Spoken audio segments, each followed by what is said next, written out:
everybody, welcome to an episode On the Paint Table. This is my usually weekly show, catching you guys up on what I've been working on, what I got finished, and some upcoming projects. So it's been about 3 weeks since I did On the Paint Table.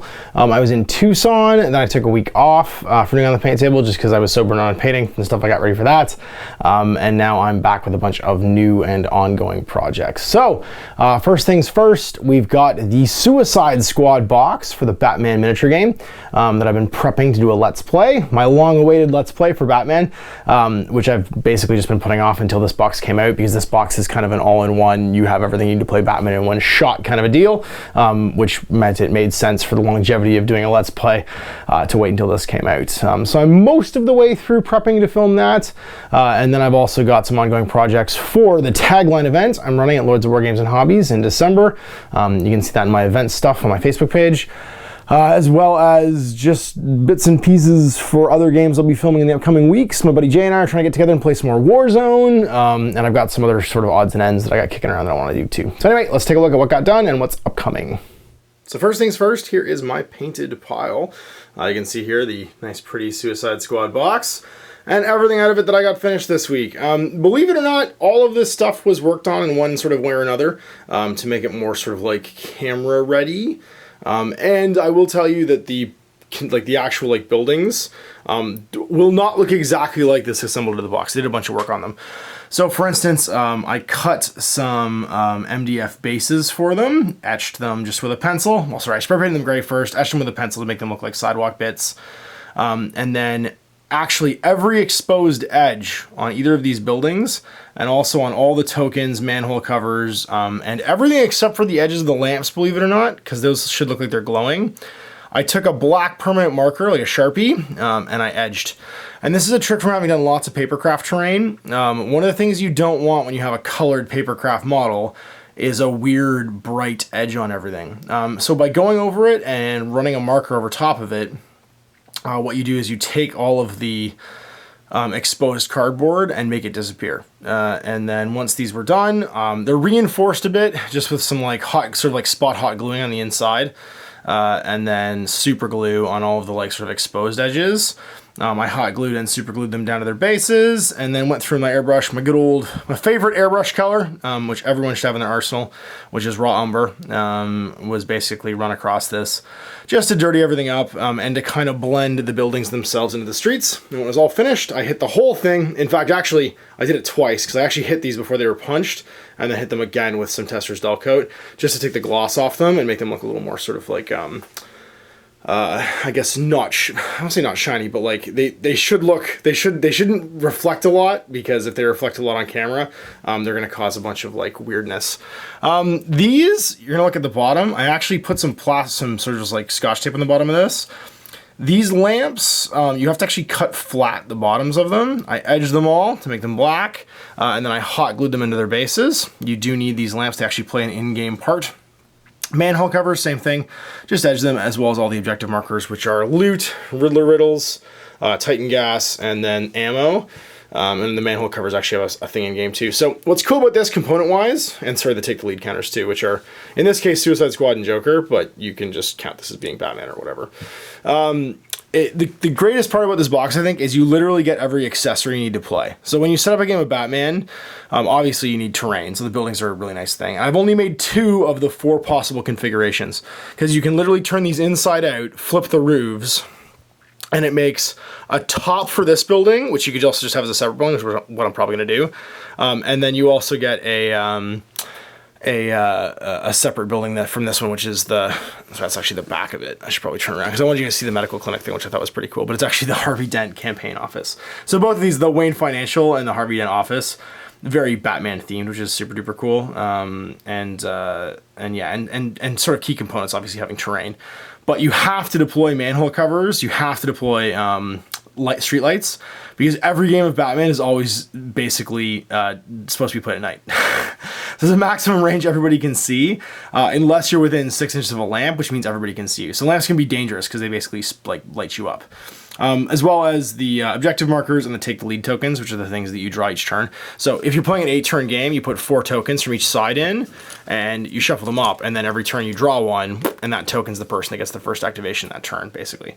That's the taking the lead. And then I finished these guys. Now, here's the one thing that's going to be a bit weird about the Let's Play, and actually it's not weird. It's because I felt strange doing a Batman miniature game Let's Play without Batman. And the Suicide Squad box that I have, the pre-order one, came with Batman. I have Batfleck. So this is my Batfleck all painted up.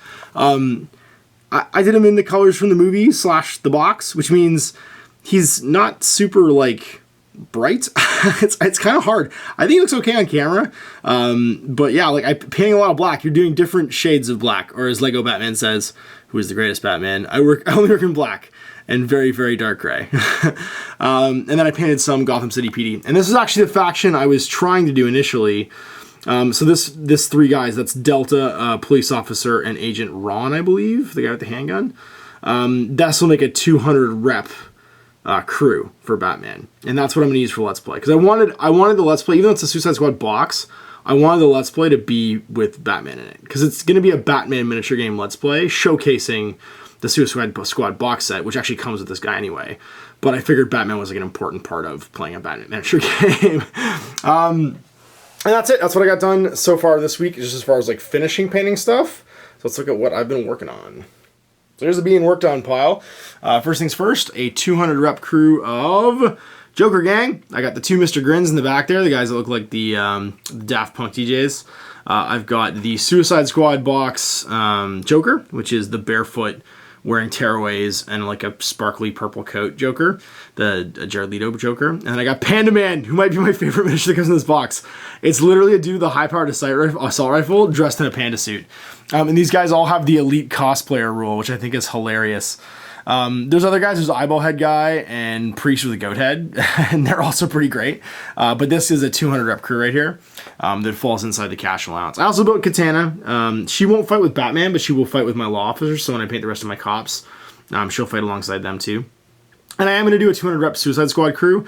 The Suicide Squad crew basically allows you to take bad guy free agents, which are like the equivalent of like mercenaries or hired swords in other games, and make a crew out of them. Because the idea is that Amanda Waller kidnaps them all and puts bombs in their necks and makes them fight as a crew. So there's a whole list of who can be in a Suicide Squad, but they're not really a faction per se. They should just be like the Amanda Waller faction. And they weren't, I mean, while they're super indicative of the movie, I think having Joker versus Batfleck for the Let's Play is going to make a lot more sense. And 200 rep crews give us a nice demonstration of the game, but not like be overwhelming or super long to watch and stuff too. Then I got these 2 cars. I'm actually going to paint them for the Let's Play. And these are from the Walking Dead board game miniature game hybrid, the new Mantic one that just came out, which is from the Kickstarter. I didn't do the Kickstarter, but a friend of mine had extras. Like he backed for like extra cars and he gave me a couple because he wanted me to check them out. And it looks super cool. They're all crashed up. And I think they're going to look great as just like sort of like derelict city cars for like all the games I play that happen in derelict cities. But obviously Batman, Gotham City is a kind of dark, moody place. But like my post-apocalypse games, like this is not a test, and my zombie game and stuff, they'll work really well for it too. Then I've got my Juggernauts, which I'm painting up for my Bauhaus army. They're just getting base coated and stuff. They're all just airbrushed so far, with some like stuff on their pants and stuff the metallics worked on. And this is going to be my upgrade for my Bauhaus army to play some games with Jay.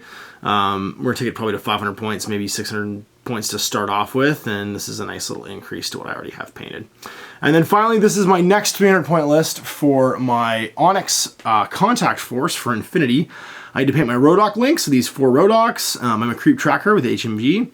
My R-Drone, which is the Combi Sniffer Sensor, I believe, bot. And then I've got a Imatron, which is the EI like uplink.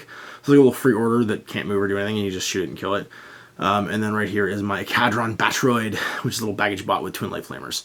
And you can see I got my bases and stuff ready already. They're already like airbrushed and highlighted, and they need to get painted too. I do them separately because obviously this is a lot different tonally than the mostly black and orange dudes that I'm going to paint separately. So I just do them as a separate thing. I paint these guys on separate bases. I crack them off their bases, and then I pin them to the finished product over here. So I'm going to paint those all separate. I actually just paint them right there on the cardboard too. I don't even take them off. I just sort of throw the paintbrush down on that.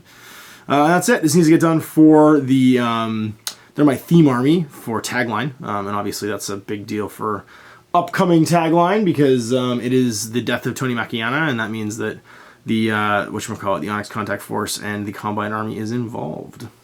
All right, so there you have it, what I worked on the last couple weeks. Well, actually, just the last week. I took like 2 weeks off traveling and then not wanting to paint. I think I was all painted out for a week.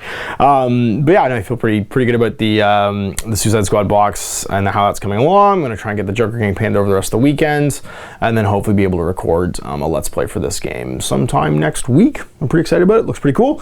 Yeah, and then I just got to figure out what I'm going to kind of do next. I really need to buy the second police officer blister, because it makes my law forces playable. Because the problem is law force, everybody has guns, which means that it's hard to stack. You only have so much cash to spend. And almost everybody in the law forces, except for 3 guys, that guy with a stun gun and 2 people with batons, have like a cash value. So if I'm not taking other superheroes that don't have a cash value, is super hard to make just an all law guys gang. I kind of wanted to get the commissioner box too. I probably should get the commissioner box because it gives you a detective who also I think doesn't have a cash value.